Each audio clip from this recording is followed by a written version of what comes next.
Bonjour à tous avec une nouvelle série de statistiques. Aujourd'hui, on va faire les caractéristiques de dispersion. Donc, c'est un rappel pour engager dans les probabilités de biostatistiques. Premièrement, on va faire les intervalles interquartiles, la moyenne, la variance et l'écart type. So keep watching. Et donc, pour les caractéristiques de dispersion, on a premièrement l'intervalle interquartile. Donc, on va le noter UUQ, c'est-à-dire intervalle interquartile, est un intervalle de borne inférieure Q1 et de borne supérieure Q3. Borne inférieure Q1 et borne supérieure Q3. Donc, l'intervalle interquartile est égal à l'intervalle soumis ouvert Q1 et Q3. Ça, c'est l'intervalle inférieur, le borne inférieur, et ça, c'est le borne supérieur.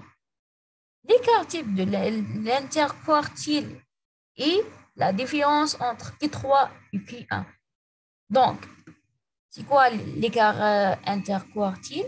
C'est la différence entre Q3 et Q1. Donc, c'est Q3 moins Q1. Désolé pour cette écriture, mais voilà. C'est ça, l'écart interquartile. Tout ça, c'est pour l'intervalle interquartile. L'intervalle interquartile, c'est un intervalle de bornes Q1 et Q3, et de bornes supérieures Q3. C'est quoi le Q1 et le Q3? Ce sont des quartiles. On a déjà vu dans les dernières vidéos. راح نحطوا لكم في الديسكريبشن في صندوق الوصف باش تشوفوه. هضرنا على les quartiles وقلنا ce sont des portions de l'échantillon statistique اللي راه عندنا. Et donc, deuxièmement, on va voir la variance. Variance, c'est quoi la variance? On a deux équations pour la variance. V de x est égal à 1 sur n.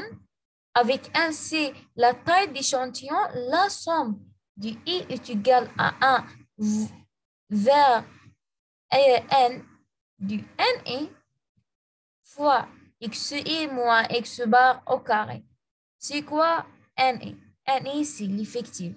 Xi, c'est la variable tana et x bar, c'est la moyenne. On a une équation plus facile que cette équation, c'est la deuxième équation. On a V de x est égal à 1 sur n. N ici aussi, c'est la taille d'échantillon. La somme de i est égale à 0 étendue vers n de ni fois xi au carré moins x bar au carré.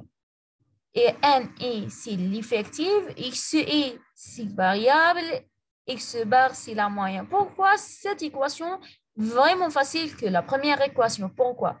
Parce que dans la deuxième équation, on a obligé de calculer x bar juste une fois, x bar au carré. Mais dans la première équation, on va calculer plusieurs fois. En chaque étape et en chaque moment, le xi va varier, le x bar aussi, on va calculer avec le x bar. Donc, c'est vraiment un gaspillage de temps, on peut dire ça. Et donc, la deuxième équation, c'est vraiment facile que la première. Vraiment importante, une remarque importante, c'est la variance Tana est toujours supérieure à 0. On va voir pourquoi. Troisièmement, on a la moyenne. Cette moyenne, comment on va calculer? X bar est égal à 1 sur n, c'est la taille d'échantillon. La somme du n du i est égale à 1 jusqu'à n. Ni fois xi. Ni, c'est l'effectif. Xi, c'est la variable, notre variable. Donc, c'est la somme n1 fois x1, n2 fois x2, n3 fois x3, tout ça fois 1 sur la taille d'échantillon, 1 sur n. Quatrièmement, pour l'écart type, on a sigma de x est égal à la racine de variance. Ici, on va voir pourquoi cette remarque est vraiment importante. Parce qu'on a ici le racine. Et donc, on a déjà vu que le numéro qui est à l'intérieur de notre racine va devenir toujours supérieur à 0.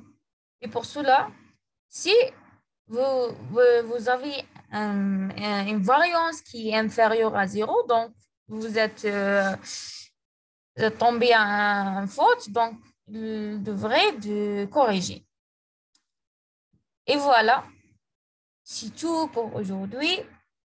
Et إذا كان عندكم des questions احطوهم في les commentaires, la page Facebook et Instagram Médecine Wafa. Don't forget to subscribe for my channel, like et share for my video. Et salam.